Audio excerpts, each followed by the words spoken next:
വിശദമായ വാർത്തകളിലേക്ക്. തുടർച്ചയായ രണ്ടാം ദിവസവും സംസ്ഥാനത്ത് കോവിഡ് സ്ഥിരീകരിച്ചവരുടെ എണ്ണം 100 കടന്നു.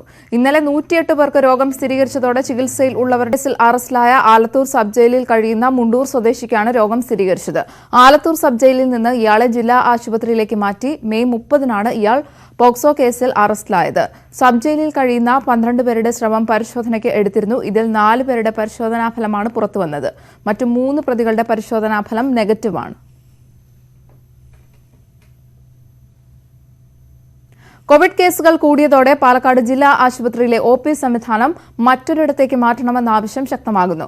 മെഡിക്കൽ കോളേജിൽ ഒ.പി. നടത്താൻ തീരുമാനിച്ചിട്ടുണ്ടെങ്കിലും നടപടി വൈകുന്നത് പ്രതിഷേധത്തിന് കാരണമായിട്ടുണ്ട്.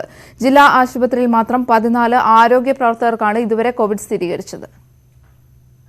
കഴിഞ്ഞ ഒരു മാസത്തിനുള്ളിൽ ജില്ലാ ആശുപത്രിയിൽ മാത്രം 14 പേർക്കാണ് കോവിഡ് സ്ഥിരീകരിച്ചത്. ഇതിൽ കോവിഡ് ചികിത്സ നടക്കുന്ന ഐസൊലേഷൻ വാർഡിലെ നഴ്സുമാർ മുതൽ സൂപ്രണ്ട് ഓഫീസിലെ ജീവനക്കാർ വരെയുണ്ട്. ഇതിനു പുറമെ ഇ.സി.ജി. ടെക്നീഷ്യനും രോഗം ബാധിച്ചു. ജില്ലയിൽ കോവിഡ് ബാധിതരുടെ എണ്ണം വർദ്ധിച്ചതോടെ ജില്ലാ ആശുപത്രിയെ പൂർണ്ണമായും കോവിഡ് ചികിത്സാ കേന്ദ്രമാക്കണമെന്ന ആവശ്യമാണ് ശക്തമായിട്ടുള്ളത്. മറ്റു രോഗികൾക്കുള്ള ഒ.പി. വിഭാഗം മറ്റൊരു സ്ഥലത്തേക്ക് മാറ്റണമെന്നും ആവശ്യമുയർന്നു. ഇതിനായി പാലക്കാട് മെഡിക്കൽ കോളേജാണ് അധികൃതർ തെരഞ്ഞെടുത്തത്. എന്നാൽ ഒ.പി. മാറ്റാനുള്ള നടപടി വൈകുകയാണ്. കോവിഡ് കേസുകൾ വർദ്ധിച്ച സാഹചര്യത്തിൽ അടിയന്തരമായി ഒ.പി. മാറ്റിയില്ലെങ്കിൽ കടുത്ത പ്രതിസന്ധിയാകും നേരിടേണ്ടി വരിക. ജില്ലാ ആശുപത്രിയിലെ ഒ.പി. അതേപടി തുടരുന്നത് ഏറ്റവും വലിയ ഒരു റിസ്ക് ഫാക്ടറായിട്ട് ജില്ലാ ആശുപത്രിയിൽ നിലനിൽക്കുന്ന സാഹചര്യത്തിൽ ഇത് സംബന്ധിച്ച ഒരു നടപടി സ്വീകരിക്കാൻ, ഇത് മാറ്റാനുള്ള ഒരു നടപടി സ്വീകരിക്കാൻ ആരോഗ്യവകുപ്പ് തയ്യാറാവണം. ഇപ്പോൾ കോവിഡ് വാർഡും മറ്റ് ചികിത്സാ വാർഡുകളും ജില്ലാ ആശുപത്രിയിൽ ഉള്ളതിനാൽ സമ്പർക്ക സാധ്യത വർദ്ധിക്കുകയാണ്. കഴിഞ്ഞ ദിവസം ഇ.സി.ജി. ടെക്നീഷ്യന് രോഗം ബാധിച്ചതിനാൽ ആശുപത്രിയിലെ മുഴുവൻ ഇ.സി.ജി. ടെക്നീഷ്യന്മാരും നിരീക്ഷണത്തിലേക്ക് മാറേണ്ടി വന്നിരുന്നു. ഇതിനു പുറമെ കൂടുതൽ ജീവനക്കാരിൽ രോഗം വ്യാപിക്കുന്നത് കടുത്ത ആശങ്ക ഉയർത്തുന്നുണ്ട്. ഇപ്പോൾ തന്നെ ജില്ലാ മെഡിക്കൽ ഓഫീസർ, ആശുപത്രി സൂപ്രണ്ട് ഉൾപ്പെടെയുള്ള ഉദ്യോഗസ്ഥർ വീട്ടുനിരീക്ഷണത്തിലാണ്. ഈ സാഹചര്യത്തിലാണ് ഒ.പി. അടിയന്തരമായി മാറ്റണമെന്ന ആവശ്യം ശക്തമായിട്ടുള്ളത്. ന്യൂസ് 18 പാലക്കാട്. കോഴിക്കോട് 3 പേർക്ക് കോവിഡ് ബാധിച്ചതിന്റെ ഉറവിടം കണ്ടെത്താനായില്ലെന്ന് ആരോഗ്യവകുപ്പ്. സമൂഹവ്യാപനത്തിലേക്ക് കാര്യങ്ങൾ നീങ്ങുമോ എന്ന ആശങ്കയിലാണ് ജില്ലാ ഭരണകൂടം. മാവൂരിലെ 5 വയസ്സുകാരൻ, മണിയൂരിലെ ഗർഭിണി, കോട്ടൂളിയിലെ മധ്യവയസ്കൻ എന്നിവർക്ക് കോവിഡ് ബാധിച്ചതിന്റെ ഉറവിടമാണ് കണ്ടെത്താനാവാത്തത്. 5 വയസ്സുകാരന്റെ അമ്മ സ്വകാര്യ ആശുപത്രി ജീവനക്കാരിയാണ്. പരിശോധനയിൽ ഇവർക്ക് ഫലം നെഗറ്റീവാണെങ്കിലും രോഗവാഹകയാണോ എന്ന സംശയത്തിലാണ് ആരോഗ്യവകുപ്പ്. എന്നാൽ ഇവരുടെ സമ്പർക്കത്തിൽ ആർക്കും തന്നെ കോവിഡ് സ്ഥിരീകരിച്ചിട്ടുമില്ല. മണിയൂരിലെ ഗർഭിണിയുടെയും കോട്ടൂളിയിലെ മധ്യവയസ്കന്റെയുമെല്ലാം സമ്പർക്ക പട്ടികയിലും കോവിഡ് ബാധിതരില്ല. ഇത് സംബന്ധിച്ച് കോഴിക്കോട് മെഡിക്കൽ കോളേജിലെ മെഡിസിൻ വിഭാഗം വിശദമായി അന്വേഷിക്കും. ഈ ആദ്യം പോസിറ്റീവായ സ്ഥിതിക്ക് ഇത് എവിടെ നിന്നാണെന്നുള്ള അറിയാനുള്ള ഇൻവെസ്റ്റിഗേഷൻസ് നടന്നുകൊണ്ടിരിക്കുകയാണ്. അത് മെഡിക്കൽ കോളേജിലെ കമ്മ്യൂണിറ്റി മെഡിസിൻ ഡിപ്പാർട്ട്മെൻറ്റിനാണ് അതിൻ്റെ ചുമതല കൊടുത്തിരിക്കുന്നത്. അവർ ഇൻവെസ്റ്റിഗേഷൻ നടത്തുന്നുണ്ട്. ഉറവിടം കണ്ടെത്താനാവാതെ വരുന്നത് സമൂഹവ്യാപനത്തിന്റെ തുടക്കമായാണ് വിലയിരുത്തൽ. ഇത്തരം കേസുകൾ വർദ്ധിക്കുന്നുണ്ടെങ്കിൽ ഭയപ്പെടണമെന്ന് ജില്ലാ ഭരണകൂടം വ്യക്തമാക്കി. S Vinesh Kumar, news 18 Kozhikode. കൊല്ലം അഴീക്കൽ തുറമുഖവും അടച്ചു. കോവിഡ് വ്യാപന ആശങ്ക നിലനിൽക്കുന്ന സാഹചര്യത്തിലാണിത്. കഴിഞ്ഞ ദിവസം ശക്തികുളങ്ങര, നീണ്ടകര തുറമുഖങ്ങളും അടച്ചിരുന്നു. മത്സ്യലേല തൊഴിലാളിയായ കാവനാട് സ്വദേശി സേവ്യർ മരിച്ച ശേഷം കോവിഡ് സ്ഥിരീകരിച്ചിരുന്നു. ശക്തികുളങ്ങരയിലാണ് സേവ്യർ ജോലിയെടുത്തിരുന്നത്. രാജ്യത്ത് കോവിഡ് ബാധിതരുടെ എണ്ണം 2.5 ലക്ഷത്തിലേക്ക്. 6642 പേരാണ് ഇതുവരെ മരിച്ചത്. മഹാരാഷ്ട്രയിൽ മാത്രം കോവിഡ് ബാധിതരുടെ എണ്ണം 80,000 കടന്നു. തമിഴ്നാട്ടിൽ ഇന്നലെ 1458 പേർക്ക് കൂടി കോവിഡ് സ്ഥിരീകരിച്ചു. ഇതോടെ തമിഴ്നാട്ടിൽ ആകെ രോഗബാധിതരുടെ എണ്ണം 30,000-ലേറെയായി. ഡൽഹിയിലെ ആശുപത്രികളിൽ കോവിഡ് ചികിത്സ ഡൽഹിക്കാർക്ക് മാത്രമായി പരിമിതപ്പെടുത്താൻ സർക്കാർ ഏർപ്പെടുത്തിയ വിദഗ്ധ സമിതി ശുപാർശ നൽകി. രോഗികളുടെ എണ്ണം 1,4 ലക്ഷം കടന്ന സാഹചര്യത്തിലാണ് നിർദ്ദേശം. ലോകത്ത് കോവിഡ് ബാധിച്ച് മരിച്ചവരുടെ എണ്ണം 4 ലക്ഷം കടന്നു. 70 ലക്ഷത്തിനടുത്താണ് രോഗബാധിതർ. 34 ലക്ഷത്തിലധികം പേർക്ക് ഇതുവരെ രോഗം ഭേദമായി. അമേരിക്കയിൽ രോഗബാധിതരുടെ എണ്ണം 20 ലക്ഷത്തോട് അടുക്കുകയാണ്. 2,12,000-ലേറെ പേർ ഇതുവരെ മരിച്ചു. ബ്രസീലിൽ മരണം 35,000 കടന്നു. 1,78,000-ലേറെയാണ് യൂറോപ്യൻ രാജ്യങ്ങളിലെ മരണം. 21 ലക്ഷത്തിനടുത്ത് രോഗബാധിതരും ഉണ്ട്. വിദേശത്ത് നിന്ന് വരുന്നവർക്ക് ഇനി മുതൽ നിർബന്ധിത സർക്കാർ ക്വാറന്റീൻ ഇല്ല. 14 ദിവസം വീട്ടിൽ നിരീക്ഷണത്തിൽ കഴിഞ്ഞാൽ മതിയെന്ന് ആരോഗ്യവകുപ്പ് ഉത്തരവിറക്കി. വീട്ടിൽ സൗകര്യമില്ലാത്തവരെ സർക്കാർ നിരീക്ഷണ കേന്ദ്രത്തിൽ പാർപ്പിക്കും. വിദേശത്ത് നിന്നെത്തുന്നവരുടെ നിർബന്ധിത ഇൻസ്റ്റിറ്റ്യൂഷണൽ ക്വാറന്റൈൻ രീതി അവസാനിപ്പിച്ചു. സർക്കാർ ഒരുക്കിയ നിരീക്ഷണ കേന്ദ്രങ്ങളിൽ 7 ദിവസം കഴിയണമെന്ന നിബന്ധന ഇനിയില്ല. പ്രവാസികൾ 14 ദിവസം ഹോം ക്വാറന്റൈനിൽ കഴിഞ്ഞാൽ മതി. വീട്ടിൽ ക്വാറന്റൈൻ സൗകര്യമുണ്ടോ എന്ന് വാർഡ് തല സമിതികൾ ഉറപ്പാക്കും. സൗകര്യമില്ലാത്തവർക്ക് പെയ്ഡ് ക്വാറന്റൈനിലോ സർക്കാർ കേന്ദ്രത്തിലോ കഴിയാം. ക്വാറന്റൈന് ശേഷമുള്ള 14 ദിവസം വീട്ടിലെ മറ്റംഗങ്ങളും പ്രത്യേകം വ്യക്തിഗത മുൻകരുതലെടുക്കുകയും അനാവശ്യ യാത്രകൾ ഒഴിവാക്കുകയും വേണം. വീടുകളും പാർപ്പിട സമുച്ചയങ്ങളും ഇൻസ്റ്റിറ്റ്യൂഷണൽ ക്വാറന്റൈൻ കേന്ദ്രങ്ങളാക്കാൻ ദുരന്ത നിവാരണ വകുപ്പ് ഉത്തരവിറക്കിയിരുന്നു. ഇതിന് പിന്നാലെയാണ് ആരോഗ്യവകുപ്പിന്റെ തീരുമാനം. നേരത്തെ 7 ദിവസത്തെ സർക്കാർ നിരീക്ഷണത്തിന് പണം ഈടാക്കാൻ സർക്കാർ തീരുമാനിച്ചിരുന്നു. നിരീക്ഷണ കേന്ദ്രങ്ങൾ തുടരുന്നതിലെ ചെലവും നിരീക്ഷണത്തിൽ കഴിയുന്നവർക്കുണ്ടാകുന്ന മറ്റ് ബുദ്ധിമുട്ടുകളും കണക്കിലെടുത്താണ് സർക്കാരിന്റെ പുതിയ തീരുമാനം. ഇതര സംസ്ഥാനത്ത് നിന്ന് വരുന്നവർക്ക് നേരത്തെ തന്നെ ഹോം ക്വാറന്റൈനാണ് നിർദ്ദേശിച്ചിട്ടുള്ളത്. ന്യൂസ് 18 തിരുവനന്തപുരം. പ്രവാസികളുടെ തിരിച്ചുവരവിന് സംസ്ഥാന സർക്കാർ തടസ്സം നിൽക്കുകയാണെന്ന് ആരോപിച്ച് പ്രക്ഷോഭം നടത്താൻ KMCC തീരുമാനം. 9-ന് കോഴിക്കോട് കളക്ടറേറ്റിന് മുന്നിൽ നടക്കുന്ന സമരത്തിൽ മുസ്ലിം ലീഗ് സംസ്ഥാന നേതാക്കൾ പങ്കെടുക്കും. പ്രവാസികളുടെ തിരിച്ചുവരവിന് തടസ്സം നിൽക്കുന്നത് സംസ്ഥാന സർക്കാരാണെന്നാണ് KMCC ആരോപണം. കേന്ദ്രം അനുമതി നൽകാത്തതാണ് കാരണമെന്ന മുഖ്യമന്ത്രിയുടെ പ്രസ്താവന വിശ്വാസത്തിലെടുക്കാനാകില്ല. ചാർട്ടേഡ് വിമാനങ്ങളുടെ ടിക്കറ്റ് നിരക്ക് കുറയ്ക്കണമെന്ന മുഖ്യമന്ത്രിയുടെ നിലപാട് പ്രവാസികളുടെ തിരിച്ചുവരവ് മുടക്കാനാണെന്ന് KMCC ആരോപിച്ചു. KMCC കേന്ദ്രമന്ത്രിയുടെ വാക്കിനെ വിശ്വാസത്തിലെടുക്കുന്നു, മുഖ്യമന്ത്രിയുടെ വാക്കിനെ അവിശ്വാസത്തിലെടുക്കുന്നു എന്നുള്ള വിഷയം ഇതിലില്ല. ഞങ്ങൾ മനസ്സിലാക്കിയിടത്തോളം ഞങ്ങളിപ്പം മനസ്സിലാക്കുന്നത് കേരളമാണ് ഇതിന് തടസ്സം. ചാർട്ട് ചെയ്ത ഫ്ലൈറ്റ് വരാൻ ഞങ്ങളുടെ അനുഭവം അതാണ്. ജൂൺ 9-ന് കോഴിക്കോട് കലക്ടറേറ്റിന് മുന്നിൽ നടത്തുന്ന ധർണയിൽ മുസ്ലിം ലീഗ് സംസ്ഥാന നേതാക്കൾ പങ്കെടുക്കും. മണ്ഡലാടിസ്ഥാനത്തിലും പ്രതിഷേധം തുടരും. വിദേശത്ത് മരിച്ച മലയാളികളുടെ ആശ്രിതർക്ക് ധനസഹായം നൽകുക, തൊഴിൽ നഷ്ടപ്പെട്ടവരുടെ പുനരധിവാസം ഉറപ്പുവരുത്തുക തുടങ്ങിയ ആവശ്യങ്ങളും KMCC ഉന്നയിക്കുന്നുണ്ട്. ന്യൂസ് 18 കോഴിക്കോട്. തിരുവനന്തപുരം ശ്രീ പത്മനാഭ സ്വാമി ക്ഷേത്രത്തിൽ ദർശനം വെർച്വൽ ക്യൂ വഴി മാത്രം. ഓൺലൈൻ ബുക്കിംഗിന് ആധാർ കാർഡ് നിർബന്ധമാണ്. ഒരു ദിവസം 750 പേർക്ക് ദർശനത്തിന് സൗകര്യമൊരുക്കും. ശ്രീ പത്മനാഭസ്വാമി ക്ഷേത്രത്തിലും ദർശനത്തിന് ഓൺലൈനായി ബുക്ക് ചെയ്യണം. ക്ഷേത്രത്തിന്റെ വെബ്സൈറ്റിലൂടെയാണ് ദർശനത്തിനുള്ള ബുക്കിംഗ്.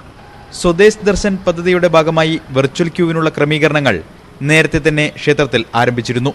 ഓൺലൈൻ ബുക്കിംഗിന് തിരിച്ചറിയൽ കാർഡ് നിർബന്ധമാണ്. ആധാർ രേഖയ്ക്കാണ് മുൻഗണന.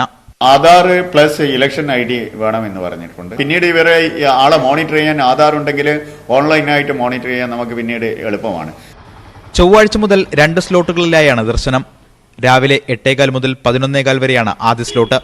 വൈകിട്ട് 4:15 മുതൽ 6:30 വരെയാണ് രണ്ടാമത്തെ സ്ലോട്ട്. വെർച്വൽ ക്യൂ മുഖേന അല്ലാതെ ദർശനം അനുവദിക്കില്ല. മറ്റ് ക്ഷേത്രങ്ങളെ അപേക്ഷിച്ച് ശ്രീ പത്മനാഭസ്വാമി ക്ഷേത്ര പരിസരം വിശാലമാണ്. അതുകൊണ്ട് തന്നെ 600 മുതൽ 780 പേർക്ക് വരെ ഒരു ദിവസം വെർച്വൽ ക്യൂ വഴി ദർശനം നടത്താൻ കഴിയും. VVIP ദർശനം ഉണ്ടാകില്ല. എങ്കിലും 2 സ്ലോട്ടുകളിലായി 5 മിനിറ്റ് ബുക്കിംഗ് ഇല്ലാതെ മാറ്റിവെച്ചിട്ടുണ്ട്. ക്ഷേത്രത്തിൽ പ്രവേശന കവാടത്തിൽ തന്നെ തെർമൽ സ്കാനിംഗ് ഉണ്ടാകും.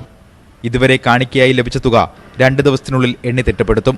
ചൊവ്വാഴ്ച മുതൽ ലഭിക്കുന്ന കാണിക്ക മാത്രമാവും ഭണ്ഡാരങ്ങളിൽ ഉണ്ടാവുക. 65 വയസ്സ് കഴിഞ്ഞവർക്കും 10 വയസ്സിൽ താഴെയുള്ളവർക്കും പ്രവേശനമില്ല. പൂജാകർമ്മങ്ങളിൽ 65 വയസ്സ് കഴിഞ്ഞവരുടെ കാര്യത്തിൽ ക്ഷേത്ര ഭരണസമിതി ഉടൻ തീരുമാനമെടുക്കും. ന്യൂസ് 18 തിരുവനന്തപുരം. സർക്കാർ അനുമതി നൽകിയെങ്കിലും നഗരപ്രദേശങ്ങളിലെ പല പള്ളികളും പെട്ടെന്ന് തുറക്കില്ല. കോവിഡ് പ്രതിരോധത്തിനായി നൽകിയ നിർദ്ദേശങ്ങൾ പാലിക്കാൻ പ്രയാസമാണെന്ന് കണ്ടെത്തിയതിനെ തുടർന്നാണ് മുജാഹിദ് വിഭാഗം പള്ളികൾ പെട്ടെന്ന് തുറക്കേണ്ട എന്ന് തീരുമാനിച്ചത്. അതേസമയം തുറന്ന് പ്രവർത്തിക്കുന്ന പള്ളികളിൽ പാലിക്കേണ്ട മാർഗനിർദ്ദേശങ്ങളെക്കുറിച്ച് സംഘടനകൾ മഹല്ല് കമ്മിറ്റികൾക്ക് നിർദ്ദേശങ്ങൾ കൈമാറി. എറണാകുളം ജില്ലയിലെ പള്ളികൾ തുറക്കേണ്ടതില്ല എന്ന് സംയുക്ത മഹല്ല് കമ്മിറ്റി തീരുമാനിച്ചു. ആരാധനാലയങ്ങളിലെത്തുന്നവരുടെ പേര് വിവരങ്ങൾ ശേഖരിക്കണം. 100-ൽ താഴെയുള്ള വിശ്വാസികൾക്ക് മാത്രമാണ് ആരാധനകളിൽ പങ്കെടുക്കാൻ കഴിയുക തുടങ്ങി കർശന നിർദ്ദേശങ്ങളാണ് കോവിഡ് വ്യാപനം തടയാൻ സർക്കാർ മുന്നോട്ട് വെച്ചത്. എന്നാൽ ദിവസവും ആയിരക്കണക്കിന് പേരാണ് നഗരപ്രദേശങ്ങളിലെ പള്ളികളിൽ വന്നുപോകുന്നത്. വെള്ളിയാഴ്ച ജുമുഅ നിസ്കാരത്തിന് ഇതിലും കൂടും. നഗരങ്ങളിലെ പള്ളികളിലെത്തുന്ന അപരിചിതരായ ആളുകളെ നിയന്ത്രിക്കുക പ്രയാസമാണ്. ഇതെല്ലാം വിലയിരുത്തിയാണ് നഗരങ്ങളിലെ പള്ളികൾ പെട്ടെന്ന് തുറക്കേണ്ടെന്ന KNM തീരുമാനം. ഗവൺമെന്റ് നിശ്ചയിച്ചിട്ടുള്ള നിബന്ധനകളും മറ്റ് നിയന്ത്രണങ്ങളും ഇതെല്ലാം പാലിച്ചുകൊണ്ട് നടത്താൻ കഴിയുന്ന സ്ഥലത്ത് മാത്രമേ പെട്ടെന്ന് തുറക്കേണ്ടതുള്ളൂ. അതേസമയം സർക്കാർ നിയന്ത്രണങ്ങൾ പാലിച്ച് പള്ളികൾ തുറക്കാനാണ് സുന്നി ജമാഅത്തെ ഇസ്ലാമി സംഘടനകളുടെ തീരുമാനം. സ്വീകരിക്കേണ്ട മാർഗനിർദ്ദേശങ്ങൾ വ്യക്തമാക്കി മഹല്ല് കമ്മിറ്റികൾക്ക് സർക്കുലർ കൈമാറി. എറണാകുളം ജില്ലയിലെ പള്ളികൾ തുറക്കുന്ന കാര്യം കോവിഡ് വ്യാപനം നിയന്ത്രണ വിധേയമായ ശേഷം ആലോചിക്കുമെന്ന് സംയുക്ത മഹല്ല് കമ്മിറ്റി വ്യക്തമാക്കി. അതുവരെയും പള്ളികൾ അടച്ചിടും. നമ്മൾ ഗവൺമെൻറ്റിനോട് സഹകരിച്ച് തന്നെ സാമൂഹ്യ വ്യാപനം എന്നുള്ളത് തടയുവാനായിട്ട് തൽക്കാലം പള്ളികളൊന്നും തന്നെ തുറന്ന് പ്രവർത്തിക്കേണ്ട. മറ്റിടങ്ങളിൽ തുറക്കുന്ന പള്ളികളിൽ ശുചീകരണം ഇന്ന് നടക്കും. ന്യൂസ് 18 കോഴിക്കോട്, കൊച്ചി. സ്കൂളുകൾക്ക് പിന്നാലെ മതബോധന ക്ലാസുകളും ഓൺലൈൻ ആകുന്നു. ലത്തീൻ സഭയുടെ വരാപ്പുഴ അതിരൂപതയ്ക്ക് കീഴിലുള്ള പള്ളികളിലാണ് മതബോധന ക്ലാസുകൾ ഓൺലൈൻ സമ്പ്രദായത്തിലേക്ക് മാറ്റിയത്.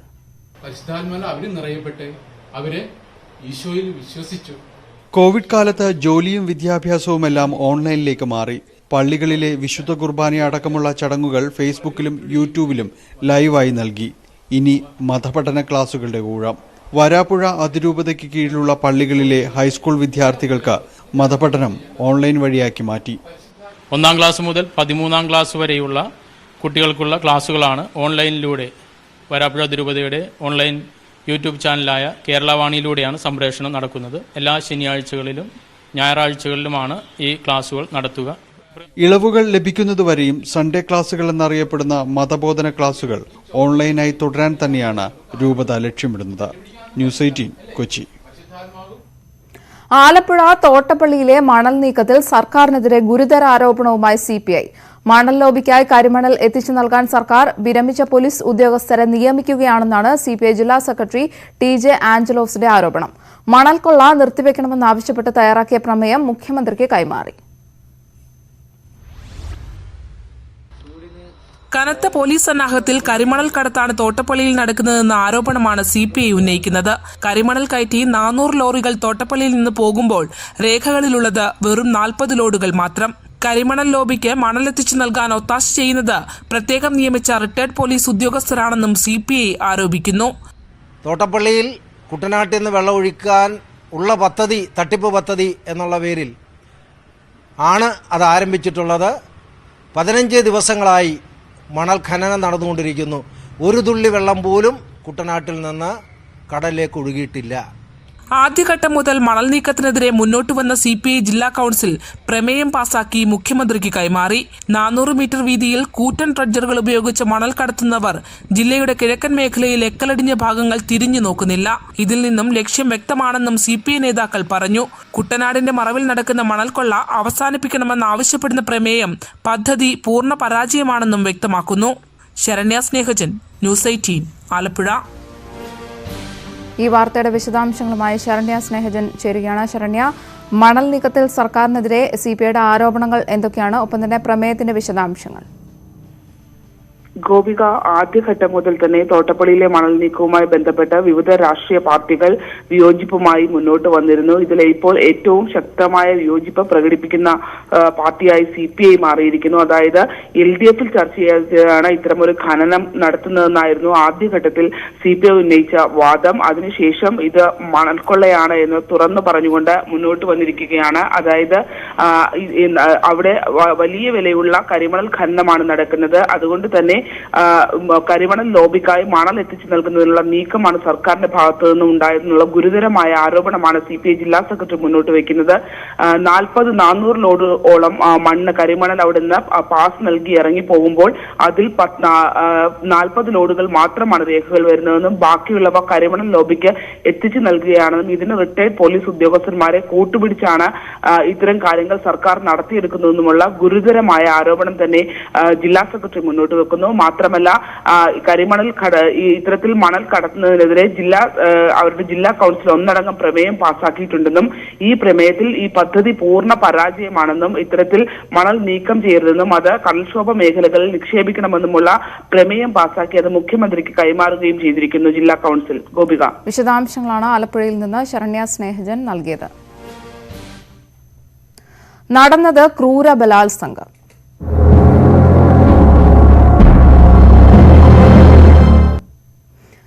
കഠിനംകുളം കൂട്ടബലാത്സംഗ കേസിലെ മുഖ്യപ്രതികളിൽ ഒരാളായ നൌഫലിനെ ഇന്ന് അറസ്റ്റ് ചെയ്തേക്കും. പ്രതിയെ സംബന്ധിച്ച വ്യക്തമായ സൂചന ലഭിച്ചതായാണ് പോലീസ് നൽകുന്ന വിവരം.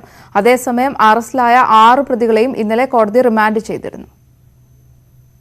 യുവതിയെ കൂട്ടബലാത്സംഗം ചെയ്ത കേസിലെ മുഖ്യപ്രതികളിൽ ഒരാളായ നൌഫലിനായുള്ള അന്വേഷണം പോലീസ് ഊർജിതമാക്കി. ഇയാളെ ഇന്ന് അറസ്റ്റ് ചെയ്തേക്കുമെന്നാണ് സൂചന. നൌഫലിന്റെ ഓട്ടോറിക്ഷയിലാണ് യുവതിയെ തട്ടിക്കൊണ്ടുപോയതെന്നാണ് പോലീസിന്റെ കണ്ടെത്തൽ. അതേസമയം അറസ്റ്റിലായ 6 പ്രതികളെയും കഴിഞ്ഞ ദിവസം ആറ്റിങ്ങൽ ജുഡീഷ്യൽ മജിസ്ട്രേറ്റ് കോടതി റിമാൻഡ് ചെയ്തിരുന്നു. 14 ദിവസത്തേക്ക് റിമാൻഡ് ചെയ്ത പ്രതികളെ കാരക്കോണം മെഡിക്കൽ കോളേജിലെ പ്രത്യേക നിരീക്ഷണ കേന്ദ്രത്തിലേക്ക് മാറ്റി. പ്രതികൾക്ക് കോവിഡ് ഇല്ലെന്ന് ഉറപ്പുവരുത്തിയ ശേഷം ആറ്റിങ്ങൽ സബ് ജയിലിലേക്ക് മാറ്റും. സംഭവത്തിൽ ഗൂഢാലോചനയുണ്ടോ എന്നത് അന്വേഷിച്ചു വരികയാണെന്നും പോലീസ് പറഞ്ഞു. പ്രതികളുടെ മൊബൈൽ ഫോൺ ഉൾപ്പെടെയുള്ള ശാസ്ത്രീയ തെളിവുകൾ ശേഖരിക്കുകയാണ് പോലീസിന്റെ അടുത്ത നടപടി. ന്യൂസ് 18 തിരുവനന്തപുരം. പാലക്കാട് തിരുവിഴാംകുന്നിൽ സ്ഫോടക വസ്തു ഉപയോഗിച്ച് ആനയെ കൊലപ്പെടുത്തിയ സംഭവത്തിൽ മുഖ്യപ്രതികൾ കോടതിയിൽ കീഴടങ്ങുമെന്ന് സൂചന. തിരുവിഴാംകുന്ന് ഒതുക്കുംപറമ്പ് എസ്റ്റേറ്റ് ഉടമ അബ്ദുൾ കരീം, മകൻ റിയാസുദ്ദീൻ എന്നിവരാണ് കോടതിയിൽ കീഴടങ്ങാൻ നീക്കം നടത്തുന്നതായി അന്വേഷണ സംഘത്തിന് സൂചന ലഭിച്ചത്. ഒളിവിൽ പോയ ഇവർക്കായി വനംവകുപ്പും പോലീസും തിരച്ചിൽ ഊർജിതമാക്കിയിട്ടുണ്ട്.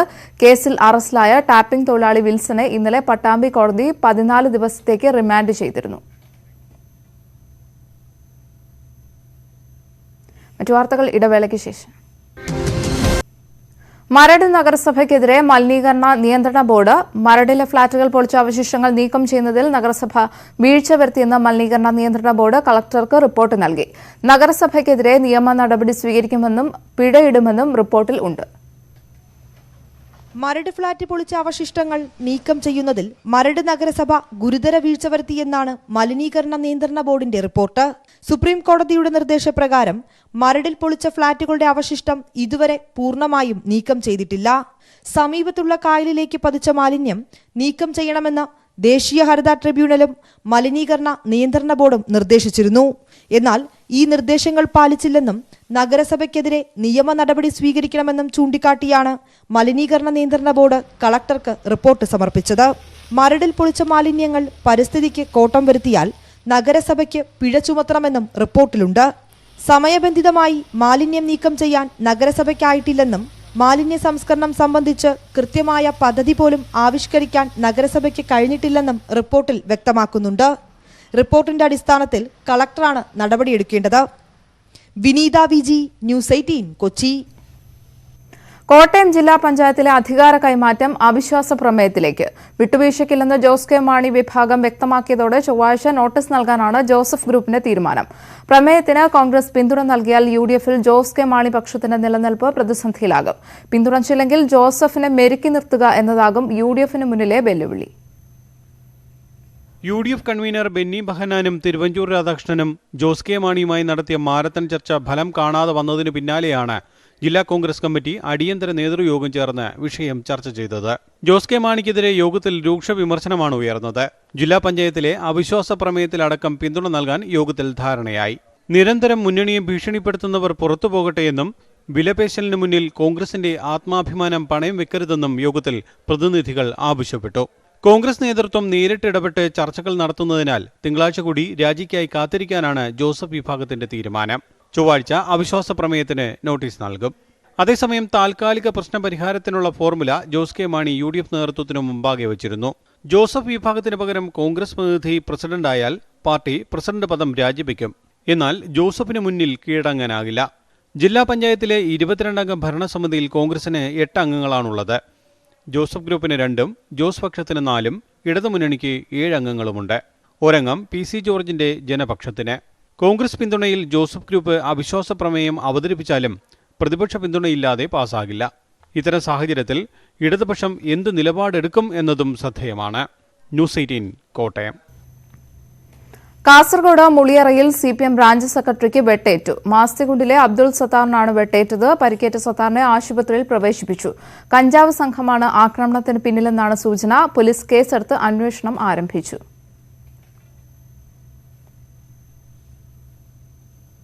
കോഴിക്കോട് കൂടരഞ്ഞി ഉറുമിയിൽ ഒഴുക്കിൽപ്പെട്ട യുവാവിനെ കാണാതായി. മുക്കം സ്വദേശി അനീസ് റഹ്മാനെയാണ് കാണാതായത്. ഇയാൾക്കായുള്ള തെരച്ചിൽ ഇന്നും തുടരും. ഇന്നലെ ഉച്ചയ്ക്ക് ശേഷമാണ് 4 യുവാക്കൾ പുഴയിൽ കുളിക്കുവാനെത്തിയത്. പെട്ടെന്നുണ്ടായ മലവെള്ളപ്പാച്ചിലിൽ 4 പേരും ഒഴുക്കിൽപ്പെട്ടെങ്കിലും 3 പേർ രക്ഷപ്പെട്ടു. ഇവർക്കൊപ്പമുണ്ടായിരുന്ന അനീസ് റഹ്മാനെയാണ് കാണാതായത്. മണിക്കൂറുകൾ തെരച്ചിൽ നടത്തിയെങ്കിലും അനീസിനെ കണ്ടെത്തുവാൻ കഴിഞ്ഞില്ല. ദിവസവും നിരവധി ആളുകളാണ് ലോക്ഡൌൺ നിർദ്ദേശം ലംഘിച്ച് ഇവിടേക്ക് എത്തുന്നതെന്ന് പ്രദേശവാസികൾ പറഞ്ഞു. ഇവിടെയുള്ള നാട്ടുകാർ പറയുന്നത് പോലും ശ്രദ്ധിക്കാതെ അശ്രദ്ധമായി വെള്ളത്തിലിറങ്ങുന്ന ഒരു പ്രവണത തുടർന്നു വരികയാണ്. ഇവിടെ കമ്മിറ്റി ഇതിനുവേണ്ടി പ്രവർത്തിക്കുന്നുണ്ട്. ഇവിടുത്തെ നാട്ടുകാർ ആ മേഖലയിൽ ഒരുപാട് പ്രവർത്തനങ്ങൾ നടത്തുന്നുണ്ട്. ഓരോ ജീവനും വളരെ പ്രധാനപ്പെട്ടതാണെന്നുള്ള ഒരു കാഴ്ചപ്പാടോടുകൂടി ഒത്തിരിയേറെ പ്രവർത്തനങ്ങൾ ഇവിടെ നടത്തി വരികയാണ്. 9 പേരാണ് ഇവിടെ ഒഴുക്കിൽപ്പെട്ട് നേരത്തെ മരിച്ചിട്ടുള്ളത്. ശക്തമായ മുന്നറിയിപ്പുണ്ടെങ്കിലും പലപ്പോഴും ആളുകൾ അവഗണിക്കുകയാണെന്ന് നാട്ടുകാർ പറയുന്നു. ന്യൂസ് 18 കോഴിക്കോട്. ലോക്ഡൌൺ കാലത്ത് ചോളം കൃഷിയിൽ 100 മേനി വിളവെടുത്ത് ഓട്ടോ തൊഴിലാളിയായ കണ്ണൻ. ഓട്ടോറിക്ഷ ഓടിക്കാൻ കഴിയാതെ വന്നതിനെ തുടർന്നായിരുന്നു കണ്ണന്റെ കാർഷിക പരീക്ഷണം. കോവിഡ് കാലത്ത് മണ്ണിലിറങ്ങി കൈനിറയെ പൊന്നു കൊയ്യുകയാണ് കണ്ണൻ. ലോക്ഡൌണിനെ തുടർന്ന് വരുമാനം നിലച്ചതോടെയാണ് ഓട്ടോ തൊഴിലാളിയായ കണ്ണൻ വീടിനടുത്തുള്ള നെൽപ്പാടത്ത് ചോളം വിതച്ചത്. ചോളം വിളവെടുപ്പാണ്.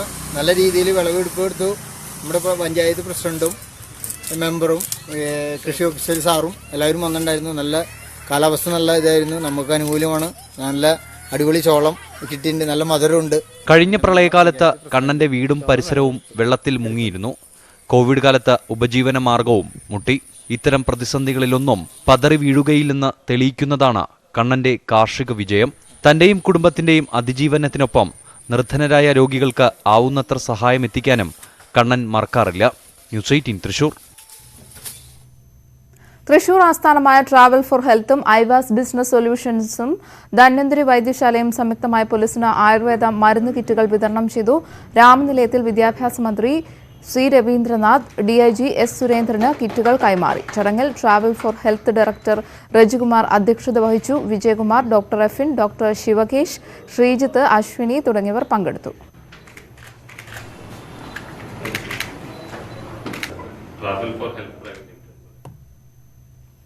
ബുള്ളറ്റിൻ പൂർണ്ണമാകുന്നു. നമസ്കാരം.